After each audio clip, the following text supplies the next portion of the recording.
Baik, salam, salam sejahtera bagi kita semua. Pada saat ini kita akan belajar mengenai hukum Tuhan dan hari Sabat. Tapi sebelumnya, mari kita tunduk kepala dan kita berdoa. Tuhan adalah Bapa kami yang ada dalam kerajaan surga.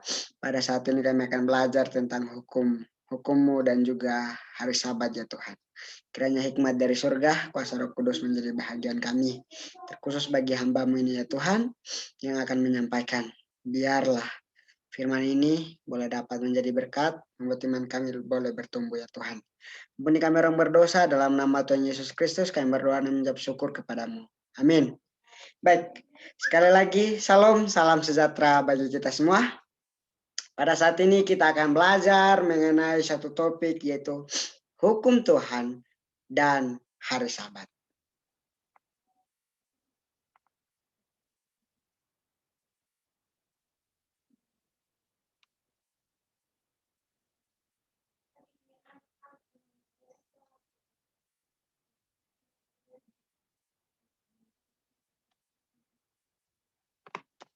Baik, kita akan belajar mengenai hukum Tuhan dan hari Sabat.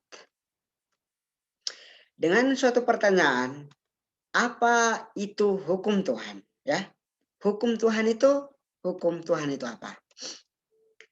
Hukum Tuhan itu adalah 10 perintah Allah yang terdapat di dalam Keluaran 20 ayat 1 sampai 17. Kalau kita baca dalam buku Keluaran pasal 20 ayat 1 hingga ayat yang ke-17, itu adalah tulisan mengenai 10 perintah-perintah Allah. Ya, itu adalah 10 perintah Allah. 10 perintah itu adalah prinsip atau karakter Allah itu sendiri. Jadi 10 perintah itu adalah menunjukkan bahwa itu adalah prinsip Allah atau itu adalah karakter dari Allah itu sendiri. 10 perintah ini diberikan Tuhan kepada bangsa Israel sebagai umat pilihannya sendiri. Dia memberikan 10 perintah ini agar mereka dapat hidup seturut dengan apa yang Tuhan kehendaki. Dan 10 perintah Allah ini ditulis oleh jari Allah sendiri. Jadi 10 perintah Allah ini diberikan kepada bangsa Israel karena bangsa Israel pada saat itu dan sampai sekarang mereka adalah umat pilihan Allah. Dan maksud 10 hukum ini diberikan agar mereka boleh dapat menuruti 10 hukum itu, agar mereka juga boleh dapat hidup seturut dengan apa yang Tuhan kehendaki. Dan yang paling penting adalah 10 perintah ini ditulis oleh jari Allah sendiri. Ya, coba kita baca ayatnya ya. Di dalam Keluaran pasal 31 ayat 18, dan Tuhan memberikan kepada Musa setelah ia selesai berbicara dengan dia di Gunung Sinai, kedua loh hukum Allah, loh batu yang ditulis oleh jari Allah. Jadi 10 perintah yang ditulis dalam dua law itu yang diberikan kepada Musa itu adalah tulisan yang ditulis oleh jari Allah sendiri. Itu artinya 10 perintah itu adalah 10 perintah ya adalah suatu prinsip atau karakter Allah. Dan 10 perintah itu adalah penting. Dan itu diberikan kepada bangsa Israel untuk boleh bangsa Israel hidup menurut kepada kehendak Allah, yaitu menuruti 10 perintah Allah. Baik, apa-apa saja isi dari 10 perintah Allah itu ya. Nah, kalau kita baca dalam kitab banyak sekali perintahnya, tapi pada saat ini kita akan belajar khusus adalah 10 perintah Allah. Ya, isi 10 perintah Allah itu apa ya? Yang pertama adalah jangan ada padamu Allah lain di hadapanku. Yang artinya Allah menyuruh bangsa Israel ini supaya mereka jangan sampai menduakan Tuhan. Di mana Tuhan yang memimpin mereka keluar dari bangsa Mesir untuk ke tanah Kanaan. Tuhan yang sama yang mengeluarkan mereka dari masa perbudakan. Makanya Tuhan bilang jangan ada padamu Allah lain di hadapanku. Itu artinya Tuhan mau supaya mereka hanya menyembah satu Allah, yaitu Allah yang mengeluarkan mereka, yang membebaskan mereka keluar dari perbudakan, yaitu di bangsa Mesir. Yang kedua adalah jangan membuat bagimu patung yang menyerupai apapun yang ada di langit di atas, atau yang ada di bumi, di bawah, atau yang ada di dalam air di bawah bumi. Yang artinya jangan sampai kita membuat sesuatu hal yang menjadi Tuhan kita selain daripada Allah, Allah yang kita sembah, Allah yang hidup, yaitu Yesus Kristus. Apapun itu. Jangan sampai kita jadikan hal itu untuk menggantikan Allah yang telah mati di kayu salib, yaitu Yesus Kristus. Kita menjadikan hal itu menjadi Allah pengganti Yesus Kristus. Yang ketiga adalah jangan menyebut nama Tuhan Allahmu dengan sembarangan. Inilah perintah Allah kepada bangsa Israel, agar mereka tidak boleh sembarangan menyebut nama Tuhan. Ya. Mereka tidak boleh sembarangan menyebut nama Tuhan. Dan yang keempat adalah ingat dan kuduskanlah hari Sabat. Ya, nanti kita akan belajar tentang khusus topik, yaitu hukum keempat ini, yaitu tentang hari Sabat. Karena topik kita malam ini adalah kita akan belajar bagaimana hukum Tuhan dan hari Sabat. Ingat dan kuduskanlah hari Sabat. Kita harus ketahui bahwa hari Sabat ini sudah diberikan kepada manusia sebelum kejatuhan manusia ke dalam dosa, yaitu mulai dari Kejadian pasal 3 itu. Ya. Yang kelima adalah hormatilah ayahmu dan ibumu supaya lanjut umurmu di tanah yang diberikan Tuhan Allahmu kepadamu. Jadi mereka diajarkan oleh Tuhan supaya boleh bangsa Israel ini menghormati ayah dan ibu mereka atau orang-orang yang lebih tua dari mereka, ya. Yang keenam adalah jangan membunuh. Yang ketujuh adalah jangan berzina, jangan mencuri, jangan mengucapkan saksi dusta tentang sesamamu, ya. Yang ke-10 adalah jangan mengingini rumah sesamamu, jangan mengingini istrinya, atau hambanya laki-laki, atau hambanya perempuan, atau lembunya, atau keledainya, ataupun apapun yang dipunyai sesamamu, ya. Jangan sampai mereka menjadi pribadi yang suka untuk mengingini harta sesamanya, ya. Ini adalah 10 perintah yang diberikan kepada bangsa Israel pada saat itu, untuk boleh mereka menuruti 10 perintah Allah ini. Di mana 10 perintah Allah ini ditulis oleh jari-jari Allah sendiri. Baik. Hukum Tuhan ini dibagi menjadi 2 bagian, ya. Hukum Tuhan ini dibagi menjadi 2 bagian. Yaitu yang pertama, kasih kepada Allah, yaitu hukum pertama sampai hukum keempat. Hukum 1 sampai 4 ini mengajarkan kita bagaimana kita harus mengasihi Allah. Jadi di antara 10 hukum ini dibagi menjadi 2, yaitu hukum pertama sampai hukum keempat itu adalah kasih kepada Allah. Dan kedua adalah kasih kepada manusia, yaitu hukum ke-5 sampai hukum ke-10, ya. Jadi hukum ke-5 sampai hukum ke-10 ini bagaimana mengajarkan kepada kita untuk saling mengasihi sebagai makhluk hidup. Karena dari hukum ke-5 sampai hukum 10 ini kita diajarkan, atau khususnya bangsa Israel pada zaman itu, mereka diajarkan untuk boleh mengasihi sesama mereka. Nah, menjadi pertanyaan, apakah hukum Tuhan ini hanya berlaku bagi bangsa Israel?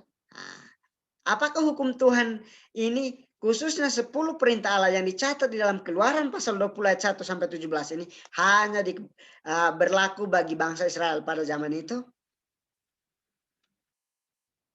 Jawabannya adalah tidak. Ya, jawabannya bukan. Karena hukum Tuhan ini bersifat kasih, dan kasih ini bukan hanya diajarkan kepada umat Israel pada zaman Perjanjian Lama. Tetapi di zaman Perjanjian Baru, khususnya di zaman kita ini, ya, kita diajarkan untuk memiliki kasih, ya. Jadi bisa saya simpulkan bahwa 10 perintah Allah ini juga berlaku bagi kita semua umat-umat Tuhan, ya, untuk di zaman ini. 10 perintah Allah ini juga diberikan kepada kita umat-umat Tuhan pada zaman ini untuk boleh menuruti 10 perintah Allah itu ya. Karena di dalam Yohanes pasal 14 ayat 15 ya. Yohanes 14 ayat 15 mengatakan seperti ini. Bahwa jikalau kamu mengasihi aku, kamu akan menuruti segala perintahku. Ini adalah ajakan Tuhan bagi kita. Khususnya kita di zaman perjanjian baru ini ya. Zaman sekarang ini. Hukum itu belum dibatalkan. Hukum itu diberikan untuk dituruti agar kita hidup seturut dengan kehendak Allah. Dan ketika kita menuruti hukum itu, maka itu adalah bukti bahwa kita mengasihi Yesus ya. Karena jelas dikatakan dalam Yohanes pasal 14 ayat 15 ya, jika kamu mengasihi aku, kamu akan menuruti segala perintahku. Yang artinya jika kita mengaku bahwa kita adalah umat Tuhan, maka kita harus menuruti 10 perintah Allah. Karena ketika kita menuruti, maka itu juga adalah tanda kita mengasihi Dia. Dan juga di dalam 1 Yohanes pasal 5 ayat 3 juga mengatakan hal yang sama ya. Kita harus menuruti perintah Allah. Khususnya 10 perintah Allah. Baik. Walaupun kita bukanlah bangsa Israel secara jasmani, tetapi kita juga sebagai bangsa Israel secara rohani. Yang artinya kita juga diberikan hukum itu untuk menurutinya. Jadi jika ada umat Tuhan yang tidak menuruti hukum Tuhan itu, maka dia bukanlah umat Tuhan, Tuhan yang sejati. Ya, karena hukum Tuhan itu diberikan juga kepada kita di zaman sekarang ini. Yang mengaku adalah umat Tuhan, pengikut Kristus. Karena kita di zaman ini bukan kita bangsa Israel secara jasmani, tapi kita dipanggil, kita dipilih sebagai bangsa Israel secara rohani. Karena Yesus sudah mati di kayu salib bagi kita semua, dan kita semua dipanggil untuk menjadi anak-anak Tuhan. Kita dipanggil untuk menjadi umat tebusan Tuhan. Jadi kalau kita mengaku bahwa kita adalah umat Kristen sejati, maka kita juga harus menuruti hukum Tuhan itu. Khususnya 10 perintah Allah yang ditulis di dalam Keluaran pasal 20 ayat yang pertama hingga ayat yang ke-17. Baik. Apakah kita bisa melanggar salah satu dari 10 perintah itu? Nah, ini pertanyaannya, apakah dari 10 perintah itu kita bisa melanggar salah satu darinya? Mari kita lihat apa yang dikatakan oleh Alkitab ya. Yang pertama di dalam Matius pasal 5 ayat 19. Karena itu siapa yang meniadakan salah satu perintah hukum Taurat sekalipun yang paling kecil. Perhatikan ini ya. Sekalipun yang paling kecil. Dan mengajarkannya demikian kepada orang lain. Ia akan menduduki tempat yang paling rendah di dalam kerajaan surga. Tetapi siapa yang melakukan dan mengajarkan segala perintah-perintah hukum Taurat. Ia akan menduduki tempat yang tertinggi. Atau tempat yang tinggi di dalam kerajaan surga. Yang artinya adalah 10 perintah ini harus dituruti semuanya. Ya. Bukan hanya dituruti 9, tinggal 1 nggak dituruti ya. Atau sebalik, atau dituruti 1, 9-nya nggak dituruti. Nah, ini kitab Matius mengajarkan kepada kita bagaimana kita harus menuruti semua perintah Allah. Yaitu khususnya 10 perintah Allah itu ya. Jadi saya bisa katakan bahwa kita tidak boleh meniadakan salah satu dari 10 perintah Allah itu ya. Kita tidak boleh menghilangkan salah satu dari 10 perintah itu untuk kita tidak boleh menuruti salah satu itu. Kita harus turuti 10 perintah itu ya. Di dalam Yakobus pasal 2 ayat 10 juga mengatakan seperti ini. Sebab barang siapa menuruti seluruh hukum itu, tetapi mengabaikan satu bagian daripadanya, ia bersalah terhadap seluruhnya. Nah, jadi perhatikan ini. Ternyata Yakobus mengatakan bahwa kalau ada orang yang menuruti hukum Tuhan itu, tapi dia meniadakan salah satu dari hukum Tuhan itu, khususnya 10 perintah itu, dia bersalah terhadap seluruhnya. Jadi kalau salah satu tidak dituruti, maka dia sudah bersalah terhadap 10 perintah Allah itu. Ya, jadi 10 perintah itu harus dituruti seluruhnya, bukan menyediakan salah satu. Ya, baik. Prinsip prinsip dari hukum itu ya. Prinsip dari hukum itu seperti apa? Yang pertama adalah prinsip dari hukum itu adalah kudus. Ya, di dalam Roma pasal 7 ayat 12 dikatakan seperti ini. Jadi hukum Taurat adalah kudus dan perintah itu juga adalah kudus, benar dan baik. Ya, jadi prinsip dari hukum itu dari 10 perintah Allah yang ditulis oleh jari Allah sendiri yang diberikan kepada Musa untuk diberikan kepada bangsa Israel dan juga kita umat-umat Tuhan di zaman sekarang ini. Prinsip hukum itu adalah kudus. Ya, prinsip hukum itu adalah yang kudus. Yang berikutnya adalah prinsip hukum itu benar. Hukum itu benar ya. Mazmur 119 ayat 151. Benar. Engkau dekat ya Tuhan dan segala perintahmu adalah benar. Ya, segala perintah Tuhan itu adalah benar. Itu yang ditulis oleh pemazmur, yaitu Daud. Ya, hukum Tuhan itu, prinsip hukum itu, yang pertama adalah kudus, yang kedua adalah benar. Yang ketiga adalah prinsip dari hukum itu adalah kekal. Ya, prinsip hukum itu kekal. Kalau sesuatu yang dikatakan kekal, maka itu tidak akan dihapuskan, tidak akan berakhir. Ya, karena itu adalah kekekalan. Ya, di dalam Mazmur 119 dan 152 dikatakan seperti ini. Sejak dahulu aku tahu dari peringatan-peringatanmu bahwa engkau telah menetapkannya untuk selama-lamanya. Ya, menetapkannya ini adalah menetapkan hukum Tuhan itu ya. Perintah Allah itu untuk selama-lamanya. Jadi hukum itu adalah bersifatnya kekal. Nah, menjadi pertanyaan apa tujuan dari hukum itu ya? Tujuan dari hukum itu seperti apa sih? Kenapa Tuhan memberikan hukum itu bukan hanya bagi bangsa Israel, tapi kita juga di zaman sekarang? Tujuannya seperti apa? Yang pertama adalah mengungkapkan kehendak Allah. Ya, tujuan dari hukum itu adalah mengungkapkan kehendak Allah. Sebab barang siapa menuruti seluruh hukum itu, tetapi mengabaikan satu bagian daripadanya, ia bersalah terhadap seluruhnya. Yakobus 2 ayat 10. Ya, jadi hukum Tuhan itu adalah mengungkapkan kehendak Allah. Ya, apa yang Tuhan kehendaki. Nah, itu adalah tujuan dari hukum itu. Di dalam Matius 19 ayat 17 jawab Yesus, apakah sebabnya engkau bertanya kepadaku tentang apa yang baik? Hanya satu yang baik. Tetapi jika engkau ingin masuk ke dalam hidup, turutilah segala perintah Allah. Ya. Jika kita mau kehidupan yang kekal, maka kita harus turuti 10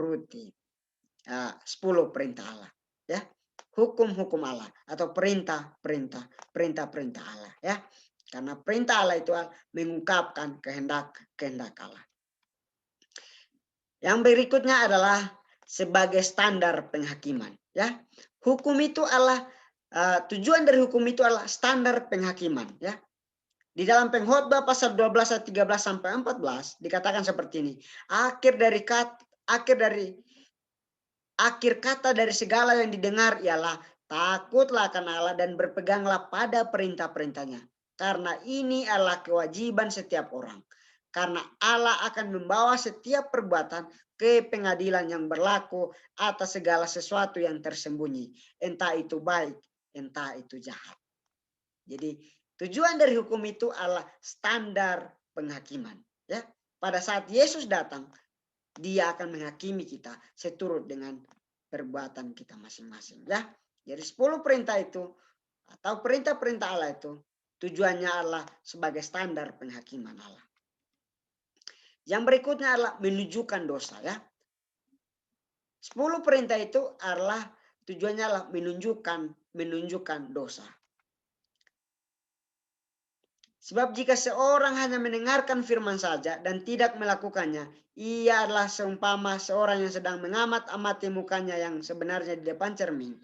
Baru saja ia memandang dirinya, ia sudah pergi atau ia segera lupa bagaimana rupanya. Tetapi barang siapa meneliti hukum yang sempurna, yaitu hukum yang memerdekakan orang, ia bertekun di dalamnya. Jadi bukan hanya mendengarkan untuk melupakannya, tetapi sungguh-sungguh melakukannya. Ia akan berbahagia oleh perbuatannya. Ya, jadi ini 10 perintah itu diberikan, hukum itu diberikan supaya kita boleh dapat mengetahui bahwa itu adalah dosa. Ketika kita melanggar, itu adalah dosa. Karena ingat, 10 perintah itu adalah kehendak Allah. Kalau kita melanggar 10 perintah itu, maka kita sudah melanggar kehendak Allah, ya. Karena dosa adalah melanggar kehendak Allah, ya.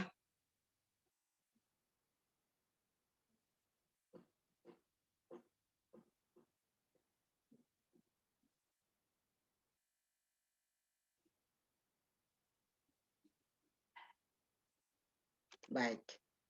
Ini ditulis oleh kitab Yakobus, ya.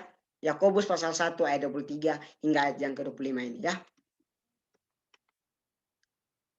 Jadi Yakobus mengajarkan kepada kita bahwa hukum Allah itu adalah hukum yang menunjukkan dosa. Yang artinya adalah itu Allah menjadi suatu cermin bagi kita, ya, untuk melakukan kehidupan kita, ya. Pada saat kita melakukan kehidupan kita atau kita menjalankan kehidupan kekristenan kita, kita melihat 10 perintah itu. Apakah kita berada di jalan yang benar atau salah, ya. Kalau kita melanggar 10 perintah itu, berarti kita sudah berada di jalan yang salah. Kalau kita menuruti 10 perintah itu, berarti itu menandakan bahwa kita ada di jalan yang benar. Jadi tujuan dari 10 perintah itu adalah menunjukkan dosa. Yang berikutnya adalah penuntun sampai Yesus datang pada kali yang kedua.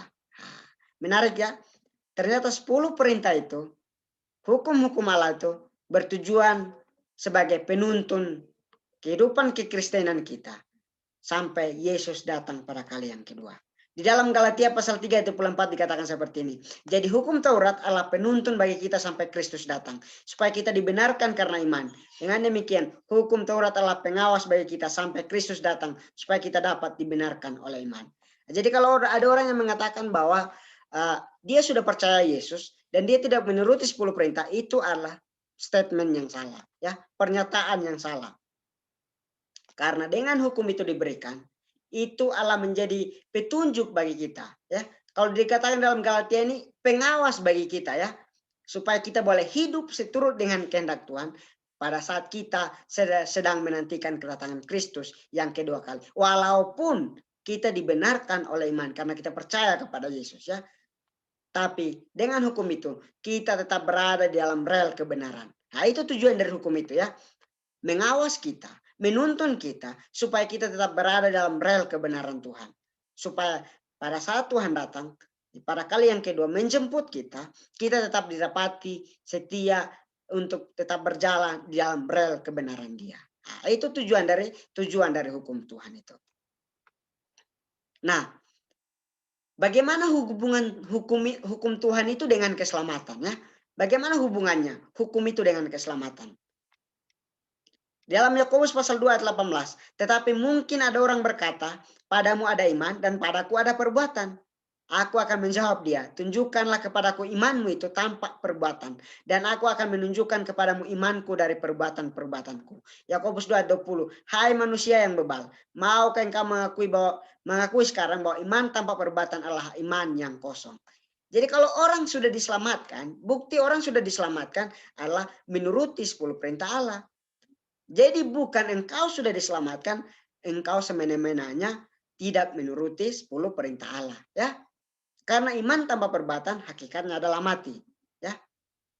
Jadi jika orang sudah mengaku bahwa dia sudah diselamatkan oleh Yesus, maka seharusnya tindakan dia harus mengikuti 10 perintah Allah, ya. Dia harus mengikuti 10 perintah Allah. Bukan mengabaikan 10 perintah Allah. Atau mungkin mengabaikan salah satu dari 10 perintah Allah. Karena di awal kita sudah belajar, ya. Tidak boleh mengabaikan salah satu dari perintah Allah, ya. Yakobus 2 ayat 26. Sebab seperti tubuh tanpa roh adalah mati. Demikian juga iman tanpa perbuatan. Iman tanpa perbuatan adalah mati. Jadi sama seperti tubuh tanpa roh adalah mati, demikian juga iman tanpa perbuatan adalah mati. Ya. Jadi iman tanpa perbuatan adalah mati. Jadi ketika kita beriman kepada Yesus, kita seharusnya menuruti perintah Tuhan. Ya, saya singgung lagi tentang Yohanes pasal 14 ayat 15 ya. Jika engkau mengasihi aku, engkau akan menuruti segala perintahku. Nah, itu bukti dari iman kita. Ya, bukti bahwa kita sudah selamatkan adalah kita menuruti perintah-perintah Allah. Nah, jadi yang artinya di sini adalah dengan matinya Kristus di kayu salib, 10 perintah masih tetap berlaku, bukan sudah dihapuskan. Karena menuruti 10 perintah Allah, Allah adalah bukti dari iman kita kepada Yesus. Ya, jadi kalau ada orang yang mengatakan bahwa Yesus mati di kayu salib, menghapus 10 perintah itu, atau mungkin menghapus salah satu perintah itu, yaitu hukum keempat, yaitu hari Sabat, itu adalah pernyataan yang salah ya. Karena 10 perintah Allah itu masih tetap berlaku ya. Karena ketika kita menuruti 10 perintah Allah, itu bukti dari iman kita kepada Yesus Kristus. Nah, hukum dan Sabat. Hukum dan Sabat ya. Sabat adalah bagian dari 10 perintah Allah, yaitu di dalam Keluaran pasal 20 ayat 8 sampai 11 ya. Ini adalah hukum keempat ya. Ingat dan kuduskanlah hari Sabat. Jadi Sabat itu bagian dari 10 perintah Allah, yaitu bagian dari hukum itu sendiri ya. Jadi yang artinya Sabat itu tidak bisa dipisahkan dari 10 perintah Allah, karena Sabat juga adalah salah satu perintah Allah ya. Jadi Sabat itu tidak boleh dipisahkan dari 10 perintah Allah. Yang artinya tidak boleh menuruti 9 perintah Allah itu dan mengabaikan salah satunya, yaitu hukum keempat, yaitu hari Sabat ya. Karena hari Sabat itu bagian dari 10 perintah Allah atau bagian dari hukum itu sendiri. Jadi sebagai umat Allah, kita juga harus menyucikan hari Sabat. Karena hari Sabat itu diberikan kepada manusia sebagai tanda bahwa Allah adalah pencipta mereka. Kalau kita menyucikan hari Sabat, itu tandanya bahwa kita mengakui bahwa Allah yang telah menciptakan kita umat manusia. Sabat juga diberikan kepada manusia. Itu sebelum manusia jatuh ke dalam dosa. Kejadian 2 ayat 2 sampai 3. Berarti ini adalah Sabat ini adalah suatu perintah yang kudus, ya, yang sangat luar biasa. Karena perintah ini diberikan bukan manusia sudah jatuh ke dalam dosa, tapi sebelum manusia jatuh ke dalam dosa. Nah, di perjanjian baru ada juga hari Sabat ya. Ada orang-orang yang menguduskan hari Sabat. Dan yang paling penting di situ adalah Yesus juga menyucikan hari Sabat ya. Markus 2:27. Lalu kata Yesus kepadanya, hari Sabat diadakan untuk manusia dan bukan manusia untuk hari Sabat ya. Jadi manusia itu diberikan kepada hari Sabat itu diberikan kepada manusia ya. Yang artinya Yesus perintahkan untuk manusia di zaman perjanjian baru dan zaman kita khususnya zaman khusus kita ini untuk kita boleh dapat menyucikan hari Sabat itu ya. Nah, ini adalah bukti bahwa Yesus juga menyucikan hari Sabat. Di dalam Lukas pasal 4 ayat 16 ya. Ia datang ke Nazaret tempat ia dibesarkan dan menurut kebiasaannya ya. Garis bawah itu ya, menurut kebiasaannya. Pada hari Sabat ia masuk ke rumah ibadat lalu berdiri hendak membaca dari Alkitab. Yang artinya Yesus juga 100% manusia, 100% Allah. Dia datang ke dunia ini menunjukkan suatu teladan bagi kita. Bagaimana dia juga menguduskan atau menyucikan hari Sabat ya. Apalagi dikatakan bahwa itu adalah suatu kebiasaan dia ya. Kebiasaan dia adalah menyucikan hari Sabat. Lukas 4 ayat 31. Kemudian Yesus pergi ke Kapernaum, sebuah kota di Galilea, lalu mengajar di situ pada hari-hari Sabat ya. Jadi setiap hari Sabat Yesus mengajar. Yang artinya Yesus menyucikan hari Sabat.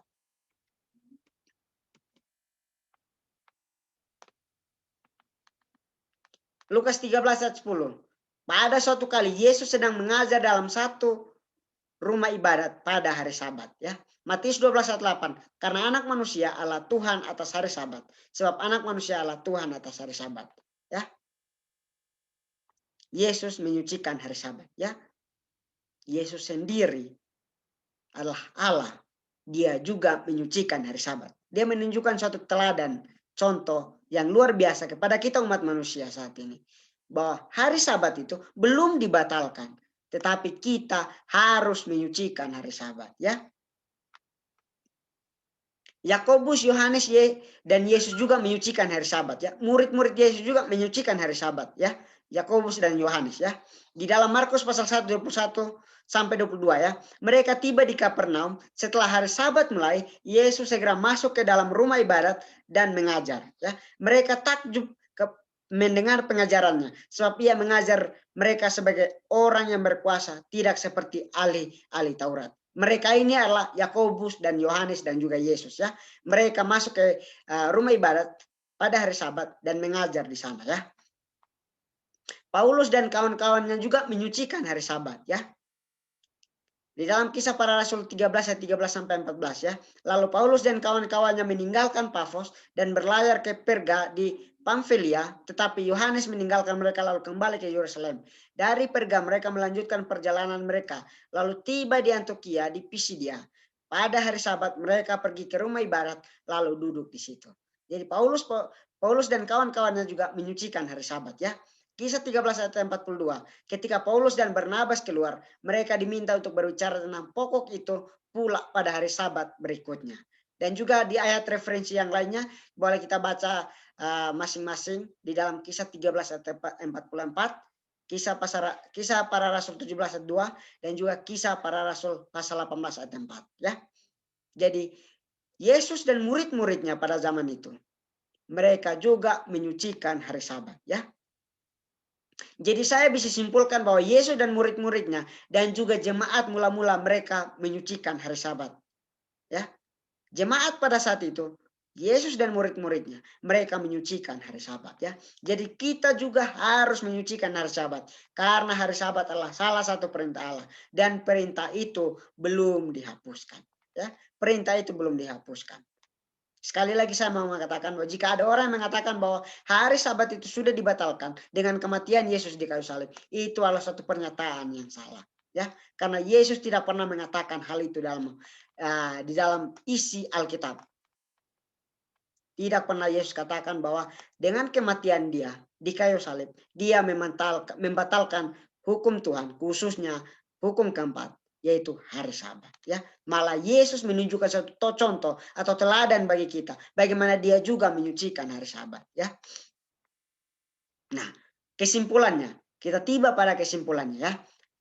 Yang pertama adalah hukum Tuhan itu adalah prinsip atau karakter Allah. Jadi 10 perintah itu adalah menunjukkan bahwa itu adalah prinsip Allah. Itu adalah karakter dari Allah itu sendiri, ya.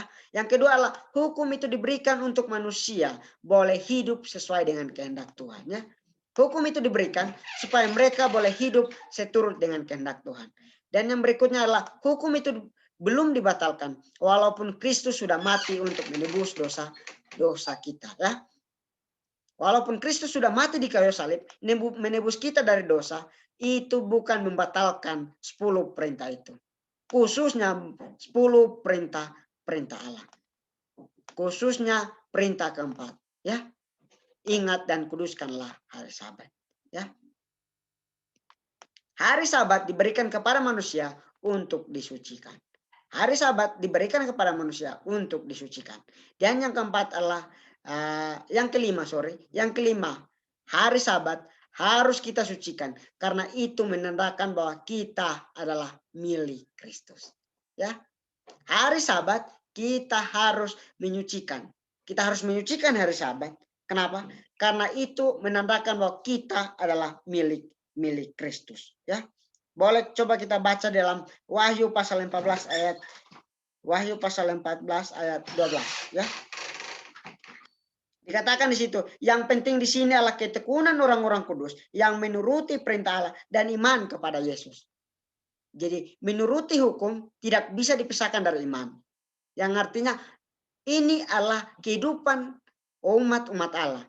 Di mana kehidupan dari umat-umat Allah yang sejati adalah mereka menuruti hukum Allah dan beriman kepada Yesus Kristus. Baik. Itu adalah renungan singkat yang saya bawakan. Biarlah dengan renungan ini boleh membawa iman kekristenan kita boleh lebih hari lebih setia kepada Tuhan. Ya, inilah topik yang saya bawakan, atau renungan singkat yang saya bawakan. Kiranya Tuhan Yesus memberkati kita semua. Mari kita tunduk kepala dan kita berdoa. Tuhan Allah Bapa kami yang ada di surga, kami telah selesai mendengarkan sabda firman-Mu. Biarlah dengan kuasa Roh Kudus, kami boleh dapat mempraktekkan firman itu dalam kehidupan kami. Ampuni kami orang berdosa, dalam nama Tuhan Yesus Kristus, kami berdoa dan mengucap syukur kepadamu. Amin.